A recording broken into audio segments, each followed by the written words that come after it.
citizenship, which, by the way, is a very clear instance of perjury, because on his INEC EC9 declaration form, he was asked, have you obtained citizenship of another country? Tick yes or tick no. He ticked no, under oath. And then here is evidence, i.e. the Guinean passport that belongs to him, showing very clearly that he lied. He, in fact, has obtained another citizenship. And instead of ruling based on the merit of that issue, the court said, oh, well, the way this thing was introduced, the way this evidence was introduced into the court didn't meet so and so standard, therefore it struck out. So in other words, justice has not been served at all. You've paid the technicality has received higher probate value than the actual merit of the case. And this is the hallmark of the Nigerian judicial system.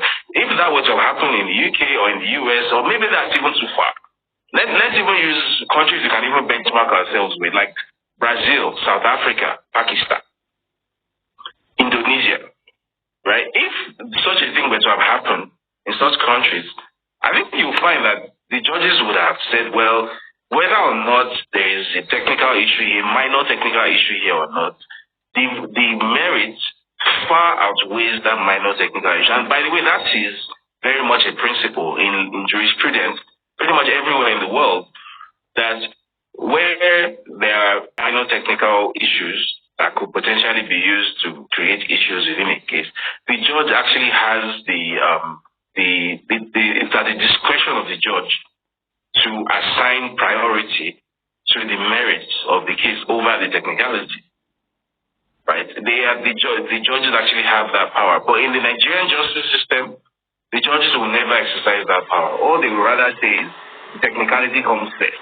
Everything is about process and procedure and ceremony, right? It's always about the form, never about the substance.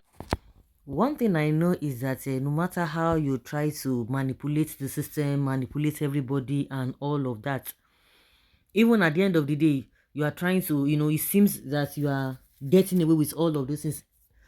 The conscience is there. Everybody has conscience. We all know the truth. They can use technicalities, and that is exactly the problem we have in Nigeria with all this judiciary. They are the ones that will quickly come out and begin to do all manner of, trying to cry out that people are threatening them and all of that. Everybody knows the problem of this technicality, but those who are not benefiting are waiting for the time for them to benefit. So they will also be trying to push and do all manner of things. We have seen a lot of lawyers who come out and begin to tell you, that is the constitution of Nigeria, which we are supposed to change.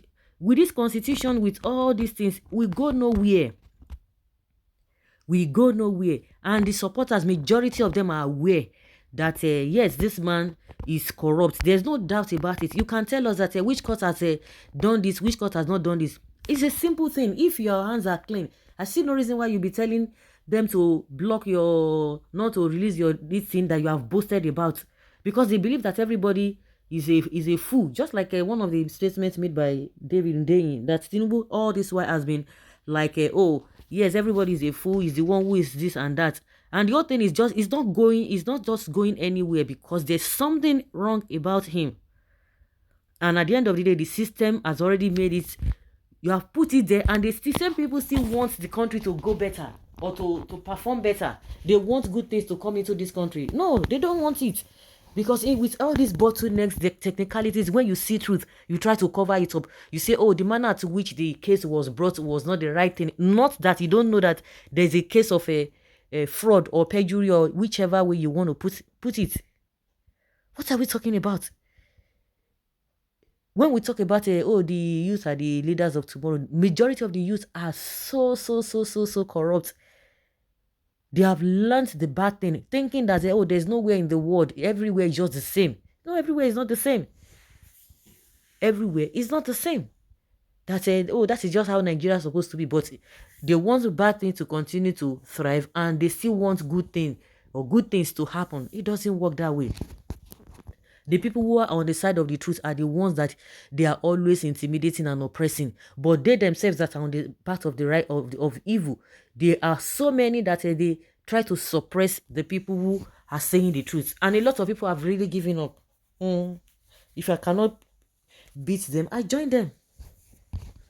How do you expect the country to move forward? And one of the statements made by this David Hundeyin, that even, and which I've said it before, when they were talking about Buhari this or Buhari that, or whether it's not the real Buhari, I say even if Nigerians get to know, because when you have studied the characters of Nigerians, even if they know the truth, they say, hey, after all, and what's so special? Is it the only person that will do it? Leave him. He don't be president. You are going to cry for 8 years. You are doing this. They don't even love themselves. Majority of Nigerians don't even love themselves. They always try to defend their oppressors at the expense of their own lives. They will tell you, oh, you are going to be crying after 4 years. And unfortunately, I just believe that if you know people who are in that category, and yet they will come out and begin to say, oh, come and help me, I need this, you should not even help them. What some people just do now is that if you are supporting evil governments or devilish governments, and at the corner, you go, at your own closet and begin to complain, they are laying curses on them. You will come out and defend them, but within you, you know that what they are doing is not right. You know that you are suffering. You go back and be complaining that God will punish you if you are in that category. If you're in that category, people cannot protest, people cannot do anything. See, Mesome, that's a